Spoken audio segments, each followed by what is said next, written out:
Alvoyance.com, la voyance par téléphone, chat et vidéo présente. 16h-17h, Sud Radio, c'est votre avenir, Alexandre Delovan. Bonjour à tous, ravi de vous retrouver pour une nouvelle semaine. Et oui, hier, c'était la journée mondiale des célibataires et suivant les statistiques, 18 millions de Français sont célibataires. Et pour ceux qui sont en couple, parfois, l'entente n'est pas toujours si parfaite que ça.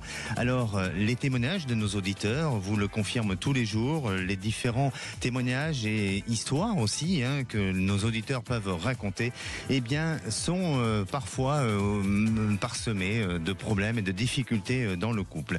Une mésentente dans un couple peut-elle s'arranger ou bien au contraire c'est irréversible? Vous vous posez des questions sur le sujet et vous avez besoin de réponses, de conseils. Ce que je peux vous proposer, c'est de rester à l'écoute de C'est votre avenir. Je vous donnerai les 6 formes de langage et vous aurez peut-être aussi toutes les réponses pour pouvoir améliorer toutes les problématiques de votre couple. Et un seul numéro, le 0826 300 300 pour passer à l'antenne de Sud Radio. Je suis avec vous, à votre écoute et en direct. Sud Radio, c'est votre avenir, Alexandre Delovan. Et à présent, je vais accueillir ma première auditrice, Marilyn. Bonjour Marilyn. Bonjour Alexandre. Vous, Marilyn, bienvenue à l'antenne de Sud Radio. Merci de m'accueillir sur votre antenne. Et Marilyn, vous nous appelez d'où ? Je vous appelle de la région toulousaine. De la région toulousaine. Alors, pour vous, dans votre couple, comment ça se passe ? Actuellement, ça se passe bien, dans le sens où on a pu accorder les violons, parce que on est à un âge où on a du vécu et on se pose plus de questions que comme quand on a 20 ans et qu'on rencontre, disons, le premier amour. C'est-à-dire qu'on sait ce qu'on veut, donc on a plus d'a priori, on fait plus attention, on se pose parfois trop de questions. Les caractères sont bien là et il faut communiquer et s'écouter. Donc il a fallu accorder quand même les violons. Mais il faut accorder les violons, effectivement. Vous savez Marilyn, aujourd'hui je dévoile les 6 langages de l'amour et le premier est celui de passer des moments ensemble, des moments de qualité surtout, passer du bon temps avec l'autre, c'est important, avec aussi des moments de discussion ou vous permettre aussi de pouvoir vivre des activités ensemble. Est-ce que justement dans ce langage-là, vous le pouvez considérer que vous l'appliquez à ce jour dans votre couple ? Alors, je l'applique, mais j'aimerais l'appliquer un petit peu plus, dans le sens où j'aimerais avoir un petit peu plus, justement, de partage pour pouvoir asseoir encore plus la relation et pour pouvoir échanger encore plus. C'est quelqu'un de casanier, donc voilà. Et c'est ce qui vous manque un petit peu. Voilà, c'est ce qui vous manque un petit peu aujourd'hui. Et est-ce que lui-même est dans un véritable engagement avec vous ? Et oui, c'est quelqu'un juste de casanier, je pense. C'est quelqu'un qui j'ai entièrement confiance, mais voilà. Donc après, je peux avoir ce côté casanier aussi où je me retrouve, mais j'ai besoin aussi des fois de pouvoir sortir un petit peu du contexte maison pour bien sûr, pour pouvoir approfondir la relation. Voilà. Alors aujourd'hui, vous êtes ensemble. Est-ce qu'il y a eu un véritable engagement ou quels sont vos projets et quelle est votre question, Marilyn ? Alors il y a un véritable engagement parce que je me suis promis de pas faire le premier pas sur un engagement et c'est lui le premier qui m'a demandé de venir vivre avec lui. Alors qu'avant j'étais très pressée, etc. J'ai laissé venir faire les choses. Donc c'est lui qui m'a demandé de venir vivre avec lui. Donc on a mis tout en place pour pouvoir justement déménager, changer de travail, etc. Bon, on n'avait qu'1 heure de route entre les 2 domiciles. J'ai gardé quand même mon ancien logement, voilà. Mais étant donné que c'est une petite maison où je suis propriétaire, je me dis on ne sait jamais ce qu'il peut avoir. Je suis pas mariée, je suis pas voilà. Donc et donc à l'heure actuelle se pose la question justement d'officialiser l'union. D'accord. Alors il est pas contre, même si l'idée du mariage l'enchante pas plus. Alors, ce qui me titille, et c'est pour ça que je vous appelle, c'est pas tant sur le fait de se marier ou pas, parce que je peux comprendre que c'est pas évident de nos jours de se marier. Enfin, on a du vécu, etc. Faut pas se presser. Mais c'est surtout qu'il fait un rapport à l'argent à chaque fois, en me disant que ça coûte cher, en me disant ça. Et donc, si je vous appelle aujourd'hui, c'est j'ai besoin d'être en totale confiance pour vivre, voilà, et me donner à 300% avec la personne. Et là, si je vous appelle, c'est par rapport à cette notion d'argent. Alors, est-ce qu'il aurait eu un souci financier à une époque, etc. Voilà. Lui, dans son quotidien, est-ce que vous le sentez un peu radin? Est-ce que vous le sentez un peu économe dans sa manière de faire et dans le quotidien ensemble? Mais je le sens économe. Économe, d'accord. Alors, pour moi, il y a peut-être aussi, d'un point de vue familial, peut-être qu'il a eu une éducation où on a appris à devoir faire attention, à devoir peut-être se priver. Il y a des choses qui semblent ressortir par rapport à ça, et notamment peut-être avec la relation du papa face à tout ce qui est en rapport à l'argent. Vous connaissez un peu son histoire, l'histoire de son père ? Alors, ses parents ont divorcé à l'époque, il y a très longtemps, voilà, il était petit. Son papa, justement, est plutôt aisé, on va dire. Oui. Et c'est sa maman qui était serrée à la fin du mois quand elle a dû divorcer. Exactement.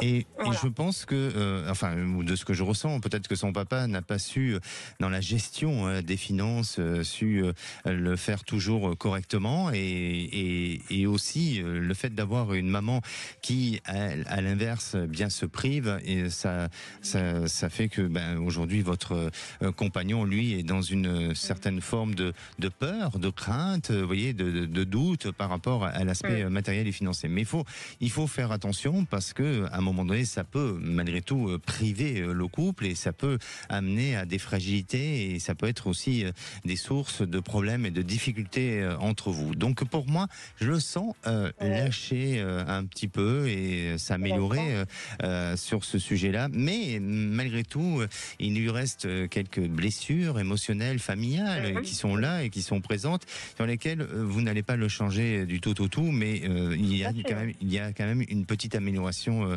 possible. Donc, dans l'engagement ensemble, et notamment par rapport au mariage, il a une image parentale qui a été fragilisée, qui a été coupée, qui a été, pour lui, peut-être, ça a été une blessure violente, et c'est pour ça aussi qu'aujourd'hui, il reste un peu sur ces traumatismes-là.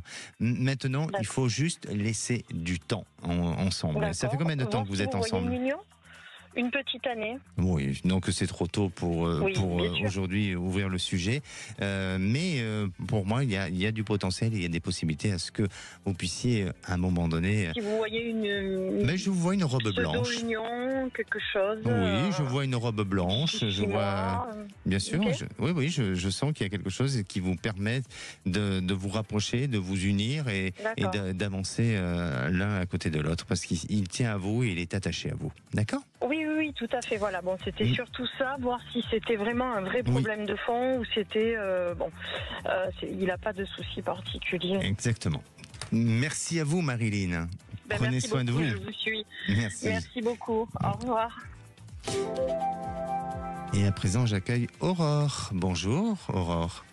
Bonjour Alexandre, merci de me prendre au téléphone. Merci à vous de votre fidélité à l'antenne de Sud Radio, Aurore. Alors, on vient juste de prendre votre appel. Zach vous a sélectionné au standard, et pour vous, c'est plutôt une question d'ordre professionnel, c'est ça ? Oui, c'est ça. D'accord. Racontez-nous un petit peu. En fait, je suis un peu à un tournant de ma vie, on va dire, même si je suis plutôt en fin de vie professionnelle. Ça fait une dizaine d'années que je suis indépendante. Oui. L'année dernière, j'ai eu du mal à m'en sortir toute seule, donc j'ai accepté de me faire salarier dans une entreprise concurrente, mais néanmoins amie.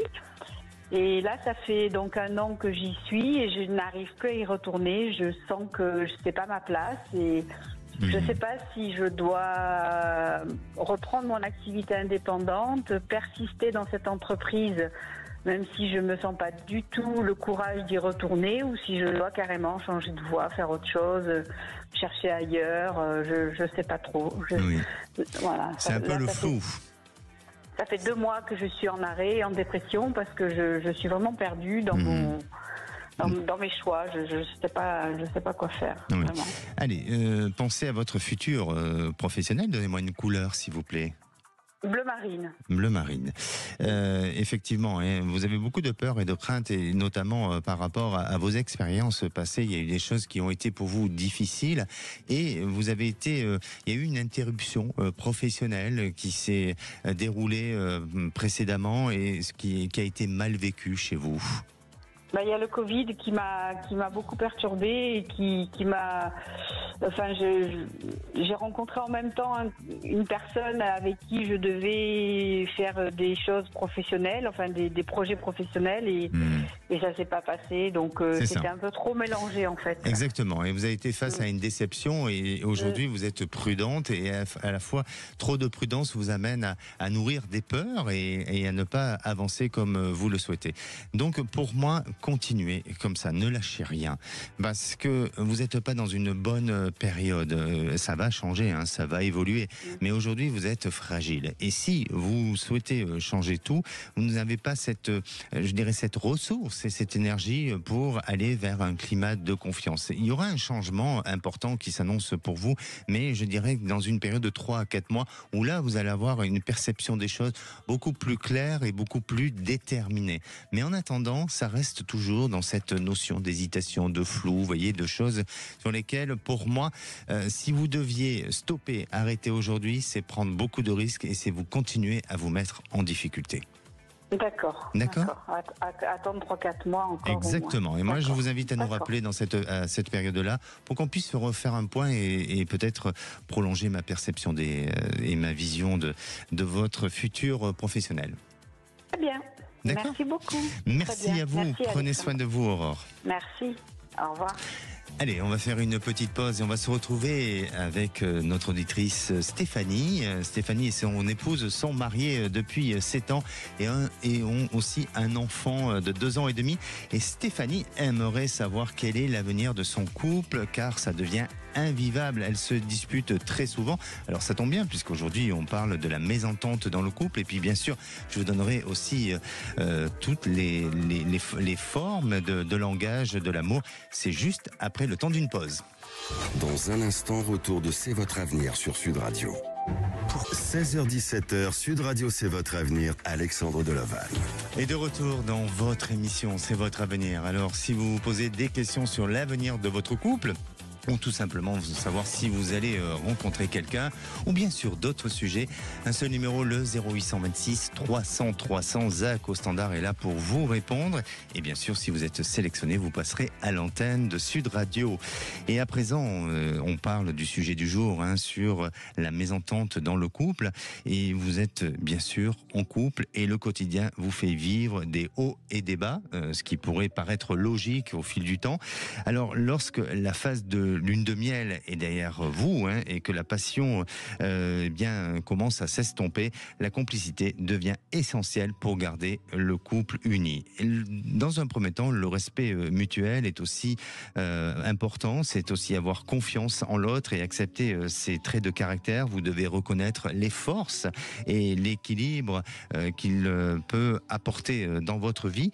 Si vous êtes parent, il faut montrer que vous êtes des partenaires et éviter de vous diviser devant les enfants. Il n'y a rien de pire que des parents qui se chamaillent. Et en étant cohérents dans la transmission de l'éducation et de vos messages, vous êtes quand même, et vous resterez leur référent. Une bonne communication est la base de tout. Vous savez que les techniques de la communication non violente, la CNV, sont partagées en 4 temps. La première, c'est l'observation sans jugement d'un comportement, d'une situation qui affecte votre bien-être. La deuxième chose, c'est l'expression des sentiments qui découlent de la situation. Comme un exemple, dites les choses qui vous pèsent. La troisième, c'est l'exploration des besoins qui sont éveillés par les sentiments, comme si on pouvait essayer de trouver les solutions pour avoir un meilleur équilibre au couple. Et puis la dernière chose, c'est la demande d'action concrète pour retrouver votre bien-être. Alors il suffit tout simplement de mettre une nouvelle action avec un engagement afin de retrouver le bien-être dans le couple. Et si vous appliquez toutes ces phases-là et toutes ces étapes-là, mais peut-être que votre couple aura trouvé son équilibre. Et à présent, j'accueille Stéphanie. Bonjour Stéphanie. Bonjour Alexandre. Bienvenue à l'antenne de Sud Radio. Merci beaucoup. Alors Stéphanie, vous nous appelez d'où ? De Montpellier. De Montpellier, parfait. Oui, à côté, oui. Bon, très bien. Vous savez qu'aujourd'hui, on parle du langage de l'amour. Ouais. Et je vais vous donner un des langages de l'amour, c'est la sexualité. C'est important de conserver une sexualité active et épanouissante dans un couple.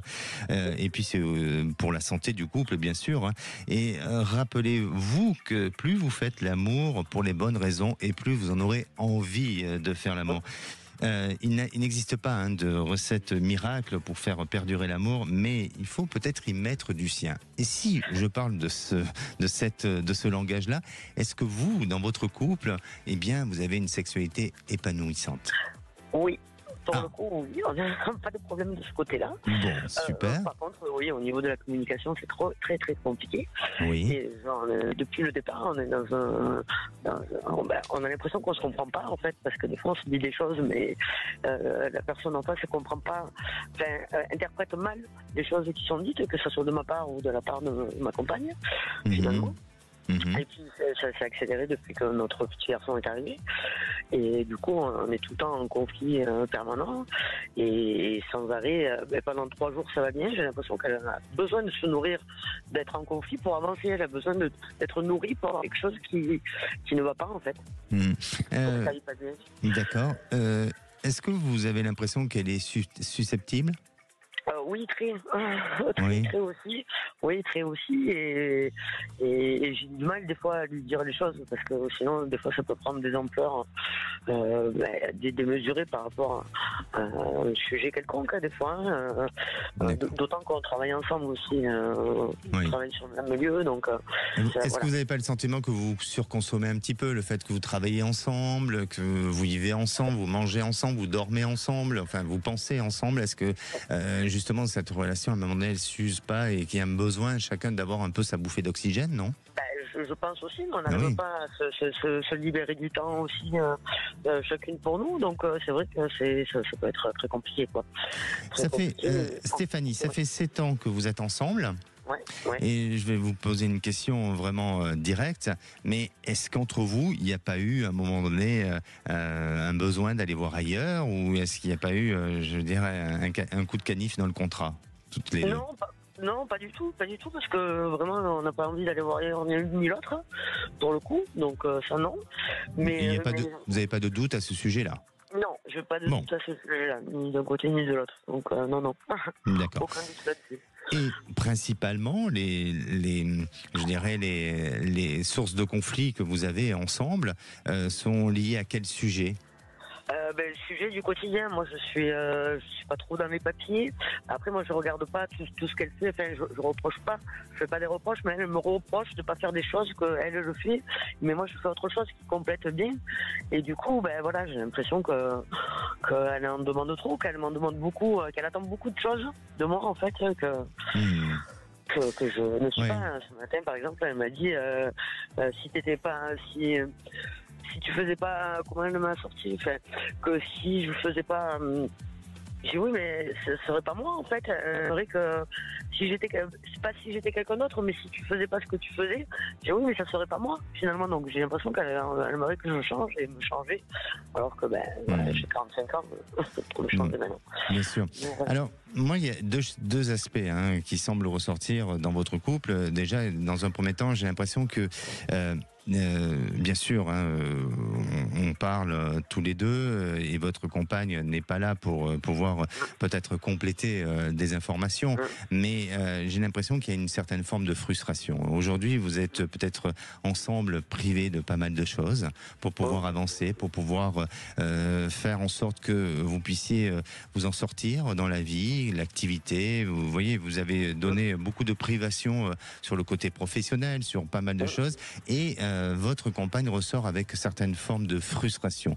Elle-même, peut-être, ne vous le dira pas, ou tout simplement, ce qu'elle pourrait vous reprocher pourrait être lié à ses propres frustrations. Il y a ce côté-là qui semble apparaître et qui semble ressortir. Et puis ensuite, il y a un peu d'immaturité dans votre couple. Attention, je ne juge pas. Hein, je vous dis tout simplement ce que je ressens comme situation et ce que je reçois aussi comme information. Donc il y a un peu d'immaturité, c'est-à-dire que l'arrivée de cet enfant vous a créé un peu des parents non pas irresponsables, pas du tout, mais un peu ça vous a infantilisé un petit peu avec l'arrivée de cet enfant et eh bien ensemble vous avez du mal à trouver une bonne organisation et donc ça s'est parsemé parfois un petit peu de jalousie, un peu de, vous voyez, on a essayé de se titiller l'un à l'autre et c'est pour ça que pour moi ça semble ressortir avec un peu d'immaturité. Il faudrait pas grand-chose pour pouvoir avancer dans la vie et avec beaucoup plus de sérénité et sans moins de complexe ou de frustration. Un des conseils que je pourrais vous donner et aussi qui correspond au langage de l'amour, c'est celui d'avoir des paroles gratifiantes envers l'autre. Celui de donner des compliments et d'accepter aussi de recevoir des compliments et puis avec des mots d'appréciation. N'hésitez pas à lui donner des mots d'appréciation. N'hésitez pas à lui faire des compliments pour qu'à un moment donné, ça se retourne un peu envers vous et que ça puisse tout ça se calmer un petit peu. Et puis, s'il y a un besoin, faites-vous aider par un thérapeute qui pourra peut-être apporter quelques éléments supplémentaires parce que votre couple, il peut être en danger, mais il ne l'est pas aujourd'hui. D'accord. D'accord ? D'accord. Merci à vous Stéphanie. N'hésitez pas à nous tenir au courant et à nous donner de vos nouvelles, bien entendu. Ok. Merci beaucoup Alexandre. Merci. Allez, on va faire une petite pause. On va se retrouver dans quelques instants avec Juliette. Juliette s'inquiète pour son compagnon et elle s'inquiète plus particulièrement sur le plan professionnel. Cet homme est originaire de la région parisienne. Il a tout quitté pour s'installer avec elle dans le sud-ouest, mais il a du mal à s'épanouir sur le plan professionnel. Et puis, on aura aussi Michel et puis je continuerai aussi à vous donner des conseils et vous donner aussi les clés du langage de l'amour. Ne bougez pas. Retour de C'est votre avenir dans un instant sur Sud Radio. Salut, c'est Natou. 13h-17h, Sud Radio C'est votre avenir, Alexandre Delovagne. Et de retour dans votre émission C'est votre avenir. Alors, bienvenue à tous ceux qui nous rejoignent. Je rappelle que nous sommes en direct et si vous souhaitez poser une question sur votre futur, votre devenir, quel que soit le domaine, sentimental, professionnel, familial ou bien sur d'autres sujets, vous avez des projets de vie, bien n'hésitez pas. Un seul numéro, le 0826 300 300. Et à présent, j'accueille Juliette. Bonjour Juliette. Oui, bonjour Alexandre, merci de m'accueillir sur votre antenne. Merci à vous et merci de votre fidélité surtout à l'antenne de Sud Radio. Vous nous appelez d'où Juliette ? De Bordeaux. De Bordeaux, vous avez quel âge ? Oui, 58 ans. 58 ans. Bien, alors Juliette, vous êtes dans une histoire avec un homme depuis combien de temps ? 5 ans. Voilà. 5 ans. Donc on a eu une relation à distance et depuis 1 an, il est venu me rejoindre dans le sud-ouest. Donc il a tout lâché, travaillé sur Orly, il a lâché son travail. Il a retrouvé un travail mais dans lequel ça se passe pas bien du tout, ça ne lui plaît pas. Je vous avais appelé il y a quelque temps parce qu'il avait eu un entretien sur l'aéroport de Mérignac. Oui. Donc, vous m'aviez dit qu'il le rappellerait, ils l'ont rappelé mais c'était pas tellement un entretien professionnel parce que bon, ils veulent créer un poste, ils ne savaient pas trop comment s'y prendre et on en est là. Donc j'aurais aimé savoir ce que ça allait donner s'il allait avoir ce poste, parce qu'ils vont créer le poste. Voilà. Mais donc, ils devaient d'abord mettre une annonce en interne avant de proposer à quelqu'un d'extérieur. Voilà. Donc, voilà. Alors, déjà, pardonnez-moi, mais je vais aller un petit peu sur votre relation sentimentale. Et bien sûr, je vous répondrai à votre question. Vous êtes rencontrés il y a 5 ans. Et depuis 5 ans, quel est le bilan de cette histoire ? Alors, tout allait très bien quand on avait notre relation à distance. Bon, maintenant, la vie commune, ça va. Mais il est un peu cachotier. Bon, j'ai découvert quand même qu'il avait une petite addiction à l'alcool. Quand il n'est pas bien, voilà. Il est anxieux. Après. C'est un homme anxieux, non ? Mais oui, très. Mais bon, c'est insupportable de voir quand il se met pas dans des états d'ivresse, mais s'il a bu un ou deux verres, je le vois tout de suite, c'est plus la même personne. Il a les idées qui, ça, je supporte pas. Là, je suis après me dire, mais qu'est-ce que j'ai fait ? Voilà, j'en suis à regretter parce que pour moi, c'est insupportable, quoi. D'accord. Il crée chez vous aussi des angoisses, vous voulez dire, à son contact, bien sûr, par rapport à son anxiété et par rapport aussi à son état d'esprit dans lequel il vibre aujourd'hui. Et justement, aujourd'hui, on parle du langage de l'amour. Est-ce que dans un des langages de l'amour, c'est celui de faire des cadeaux, des petites surprises, comme, je sais pas, des fleurs ou d'apporter des nouveautés ? Est-ce que ça, il le fait ? Est-ce qu'il est assez inattendu dans sa manière d'être ? En fait, il fait des surprises, mais il les annonce avant de les donner. Il est comme un enfant, en fait, quand il fait quelque chose. Il a besoin de reconnaissance déjà, énormément. Oui. Mais il aime bien me faire plaisir, oui. Bon, très bien. Donc déjà, il applique ces règles-là. Et votre intimité, tous les deux, ça se passe bien ? Oui. Bon, il faut juste le rassurer et puis lui, il faut qu'il trouve un équilibre professionnel et surtout de se sentir reconnu. Et je pense que c'est ça. Le problème, c'est que aujourd'hui, il ne se sent pas reconnu dans ce qu'il fait, non ? Du tout. Voilà, exactement. Du tout. Essayez de persévérer, essayez de... ne regrettez pas, il n'y a rien de pire que regretter, parce que dans ces cas-là, c'est amener les choses à l'échec. Donc ne regrettez pas, persévérez encore un petit peu et laissez cette possibilité se faire et se mettre en place, parce que pour moi, vous savez que le bonheur est dans les petites choses et ce sont des multiplications de ces petites choses qui font durer le couple. Donc, ne regardez pas ou ne retenez pas ce qui est négatif, mais essayez de prendre tous les petits moments positifs ensemble pour créer ce bonheur-là. Et pour moi, oui, il va avoir un changement et je sens encore qu'il a du potentiel à intégrer l'aéroport de Mérignac. Il y a quelque chose qui peut l'amener à justement avoir une possibilité. C'est pas du tout exclu, c'est pas du tout fermé. Lors de son dernier appel, est-ce qu'ils ont eu un langage définitif envers lui et ferme de manière négative ou pas ? Ah, pas du tout, non. Pas du tout. D'accord. Non. Ils lui ont dit, ils l'ont appelé, ça fait à peu près 1 mois. Que justement qu'ils allaient créer ce poste, mais qu'ils étaient obligés de le mettre déjà le proposer ce poste en interne. Et quand il était sur Orly, ça se passait exactement de la même façon. Et s'il y avait personne pour ce poste au niveau interne, il proposerait à ce moment-là à l'extérieur. D'accord. Voilà. Bon, écoutez, il va y avoir une proposition et pour moi, au début de l'année prochaine, il y a cette proposition-là. Et puis, allez, puisque vous êtes sympa, Juliette, je vais vous donner encore un langage de l'amour et ce langage de l'amour, c'est les services rendus.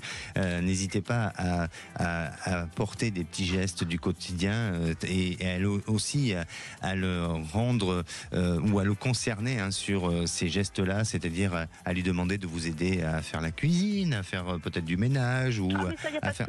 Voilà. Non, mais j'essaye de trouver les failles dans votre couple et je sens qu'il n'y a pas de faille. Non, mais comme il est un peu secret et tout, du coup, des fois, j'ai un manque de confiance en lui. Voilà. Je comprends. Et ce qui vous fait peur, peut-être, c'est le voir tomber dans la dérive ou notamment par rapport à cette notion d'alcool et d'addiction. Mais il peut arrêter. Pour moi, je pense que il y a quelque chose qui pourrait un déclic. Oui, exactement. Voilà. Il peut vraiment. Alors après, attention, je suis pas le médecin et voilà, mais je pense qu'on peut le bien sensibiliser et l'amener justement à arrêter dans l'avenir. Merci à vous.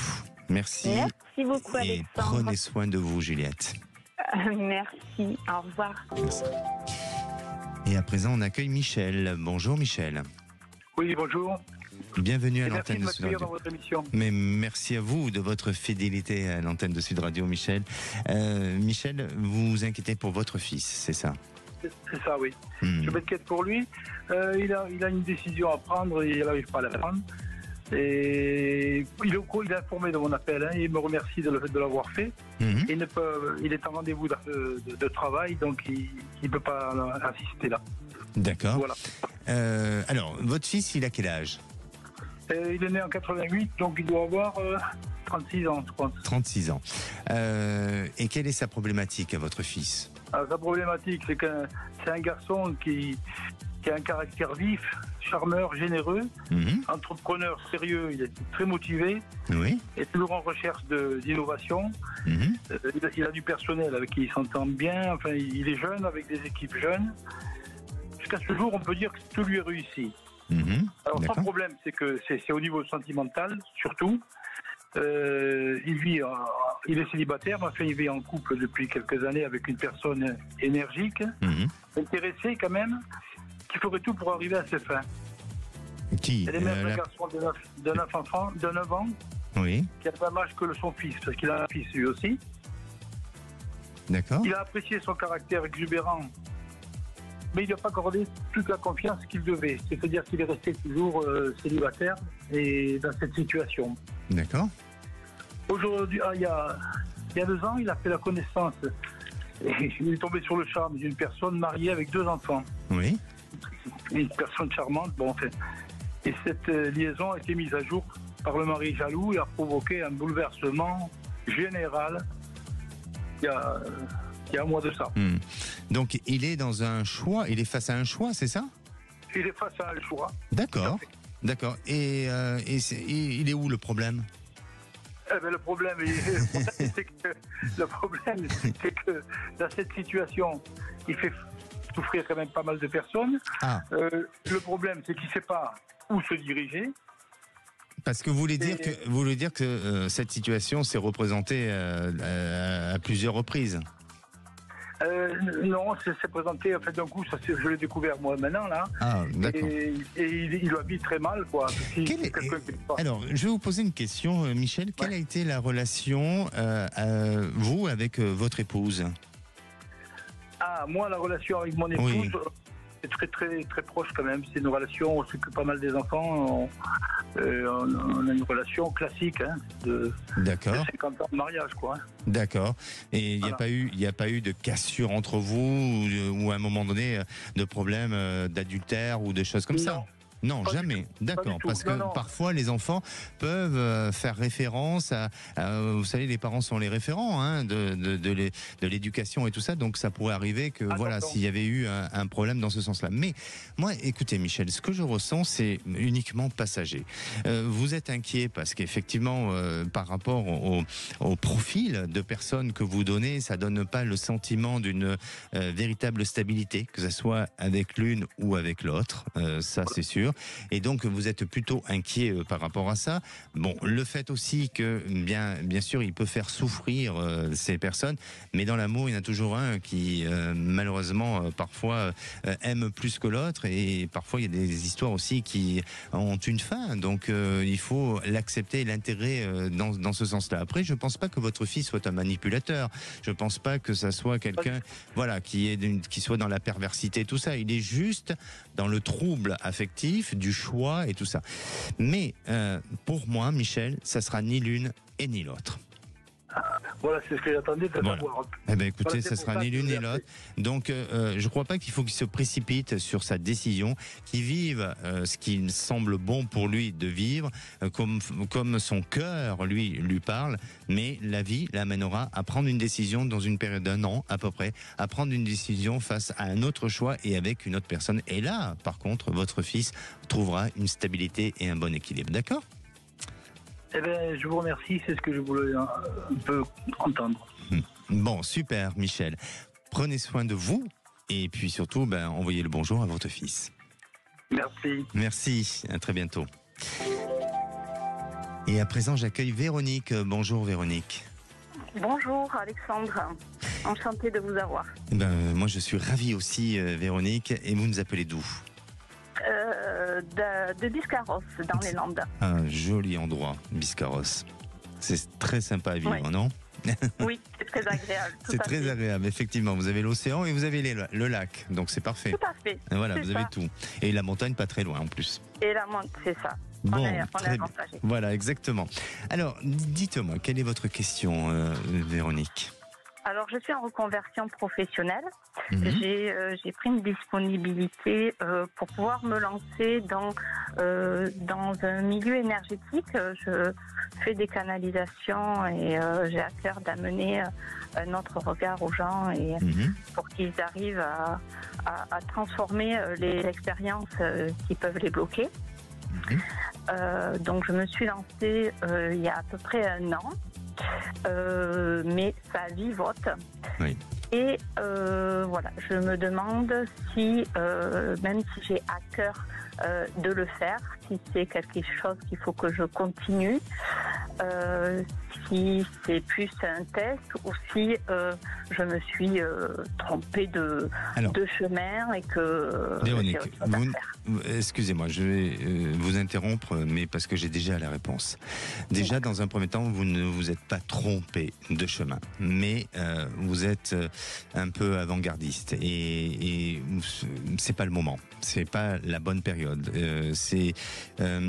Pour moi, dans quelques années, ça sera bon, ça sera positif. Mais là, aujourd'hui, je veux pas dire que c'est prématuré, mais vous voyez, pour l'instant, tout le monde n'est pas sensible à votre langage, ou même s'il y a une sensibilité à ce discours-là, mais les gens ne sont pas forcément dans cet engagement-là. Donc, moi, je serai vous, et là, je vais vous donner mon ressenti, bien entendu, et aussi peut-être un conseil, c'est de ne pas abandonner, et de ne pas faire de cette expérience un échec, mais tout simplement se dire, il faut plus que je donne la priorité à cette expérience-là, il faut que je me donne la possibilité aussi à autre chose. Mais garder à côté, ou peut-être en parallèle, cette activité pour vous permettre de la faire, de rebondir et de la faire revivre à un moment donné quand vous sentirez que les choses prennent avec beaucoup plus de force et avec beaucoup plus de ressources. Pour l'instant, effectivement, ça vivote et ça va rester comme ça au moins pendant 2-3 ans. Donc, est-ce que vous avez les moyens de vivoter? Je ne pense pas. Il faut que vous pensiez aussi au quotidien. Et puis, c'est important aussi d'avoir dans le travail un sentiment de satisfaction. Et quand on n'a pas la satisfaction, eh bien, on perd confiance et on perd espoir aussi. Donc, essayez de reprendre des activités que vous avez pu faire auparavant, mais cette activité, ne l'abandonnez pas. D'accord ? Ouais, mais le problème, c'est que j'ai arrêté mon ancienne activité parce que je me voyais plus du tout travailler là-dedans. Oui, bien sûr. C'est pour ça, il faut peut-être il faut vous repositionner et faire une activité peut-être un peu différente de ce que vous avez fait auparavant, mais vous donner la possibilité de faire une activité où les ambitions sont peut-être pas à son maximum, et puis cette activité-là, la mettre un peu en sommeil sans qu'elle soit trop en sommeil, mais de temps en temps avoir un regard bien près de tout ça pour peut-être agir et relancer l'activité à un moment donné. Mais c'est pas avant 2-3 ans. D'accord. D'accord. Merci à vous, Véronique. N'hésitez pas à revenir vers nous. Merci, au revoir. Merci. Allez, on va faire une petite pause et on se retrouve avec Flora. Flora est en couple depuis 25 ans et son compagnon a eu un gros problème familial, à tel point que ça prend des proportions importantes et ça impacte leur couple aussi. Alors, sont-ils en danger? La réponse est juste après. Appelez maintenant Sud Radio au 0826 300 300 et participez à C'est votre avenir. 17h, Sud Radio, c'est votre avenir, Alexandre Delaval. Et de retour dans votre émission, c'est votre avenir pour cette dernière partie avant de retrouver les vraies voix présentées par Jean-Marie Bordry. Et n'hésitez pas à appeler le 0826 300 300. Nous sommes toujours là et en direct. Et à présent, j'accueille Flora. Bonjour Flora. Bonjour Alexandre. Bienvenue à l'antenne de Sud Radio, Flora. Merci beaucoup. Flora, vous savez qu'aujourd'hui on parle de l'amour et notamment des différents langages de l'amour. Et il me reste un langage à vous donner, c'est le 6e langage de l'amour. Vous savez lequel c'est? Non. Ah, je vois pas. Vous ne voyez pas. Ben, écoutez, je vais vous le dire. C'est le langage du toucher, de prendre le temps de s'embrasser, de s'enlacer et de se coller l'un envers l'autre. Est-ce que avec votre compagnon, vous prenez ce temps-là, vous avez cette délicatesse de vous embrasser, de prendre de moments pour vous deux? Justement, en ce moment, c'est un peu compliqué. Il n'y a pas trop de communication, il y a beaucoup de tensions. Voilà, donc c'est difficile. C'est difficile. Vous êtes en couple depuis combien de temps, Florent? Plus de 25 ans. 25 ans. C'est peut-être normal, l'usure du couple, non? Le quotidien. Oui, c'est ça. Et puis des petites problématiques aussi qui se surajoutent. Du coup, voilà, c'est un peu compliqué. Mais est-ce que chacun essaie quand même de s'améliorer, de se remettre en question? Parce que je veux bien qu'on a tous des problèmes, hein, que ce soit sur le plan professionnel, que ce soit l'entourage amical, familial ou d'autres problèmes. Tant que la santé va, c'est ce qu'il y a de mieux, parce qu'il n'y a rien de pire que la santé, malheureusement. C'est clair. Mais est-ce que à un moment donné, vous arrivez à faire abstraction des problèmes extérieurs pour justement nourrir cette bulle d'amour ensemble et avancer tous les deux main dans la main, ou pas? Alors moi j'essaye, mais c'est compliqué. Alors je ne veux pas me dire que je fais tout pour, hein, mais j'essaye. Donc vous avez le sentiment que lui ne donne pas suffisamment d'efforts? Je sais pas, ou c'est par maladresse, voilà, ou par incompréhension peut-être aussi. Voilà. Quelle est votre question? Alors, justement, on parle de communication, depuis quelque temps c'est un peu compliqué. Et de là vient se rajouter une problématique familiale pour lui, avec un membre de la famille qui est très très toxique, avec laquelle il s'est détaché depuis de très nombreuses années, et qui revient. C'est un frère, une sœur? Quel est le membre de sa famille? Un parent. C'est un parent, d'accord, oui. Ok, d'accord. Et du coup, beaucoup d'appréhension. Oui. Voilà, la peur du lendemain, la peur de je ne sais pas quoi. Il y a beaucoup. Il est très très mal à l'aise. D'accord. Et vis-à-vis de vous le ressentez distant? Distant, se poser des questions. Se poser des questions, oui. Voilà, anxieux. Anxieux. C'est ça, oui. Très inquiet. C'est un passage et je crois qu'effectivement il a besoin d'éclaircir des choses sur le plan familial. Je pense qu'il va avoir des confrontations familiales qui vont lui permettre de libérer ce qu'il a en lui et ce qui jusqu'à présent a été difficile pour lui. Et puis progressivement, peut-être il faut ne pas lâcher, c'est-à-dire que il faut un peu le bousculer en lui disant je veux bien que tu aies des problèmes extérieurs et des problèmes familiaux, mais il faut penser à notre avenir ensemble, parce que le bonheur c'est ensemble et c'est pas avec les problèmes de famille. Et progressivement, je le sens aller vers du mieux, je le sens prendre conscience et aussi dans cette volonté du changement, mais ça va prendre du temps, ça va prendre un petit peu de temps, de quelques mois, mais pour moi c'est un couple qui semble s'améliorer dans le temps. D'accord ? Super. Bon, mais très bien. Mais merci beaucoup surtout, Alexandre. Voilà, oui. Et surtout, tenez-nous au courant. Bien sûr. Je ne manquerai pas. Merci à vous. Merci à Zach aussi. Merci. Au revoir. Merci. Allez, moi je vous souhaite une bonne fin de journée. Nous on se retrouve demain, toujours même endroit, même heure. Et la place est avec Jean-Marie Bordry. Comment ça va, mais Alexandre? Ça va bien. Ça va très bien. Mais très bien, Jean-Marie. Tiens, j'ai une question pour vous. Vous avez le droit, hein, prenez le risque, hein, au cas où vous n'êtes pas obligé de peur. Est-ce que d'après vous, le budget va être retoqué à l'Assemblée nationale? Les députés vont voter contre ou pour? Pourquoi pas contre? On va voir ça justement, c'est possible. Ça peut tout à fait, ça c'est du flair politique que vous avez, ça peut tout à fait arriver dans quelques minutes justement.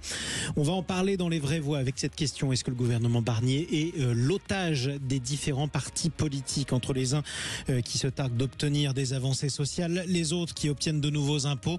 Le projet de budget en tout cas ne ressemble plus beaucoup à ce que Michel Barnier voulait. On en parlera avec nos invités.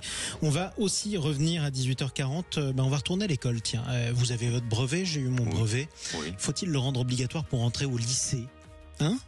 Pourquoi pas? En tout cas, c'est ce que souhaite la ministre de l'Éducation nationale dans son projet du choc des savoirs. Les syndicats d'enseignants sont vent debout contre cette mesure. Ils nous expliqueront pourquoi. Tiens, faut-il rendre le brevet des collèges obligatoire pour entrer au lycée? Voilà globalement les deux débats des vraies voix. On est ensemble jusqu'à 19h. Bonne émission. 16h-17h, Sud Radio, c'est votre avenir. Alexandre Delavanne. Avec idéalvoyance.com, la voyance par téléphone, chat et vidéo.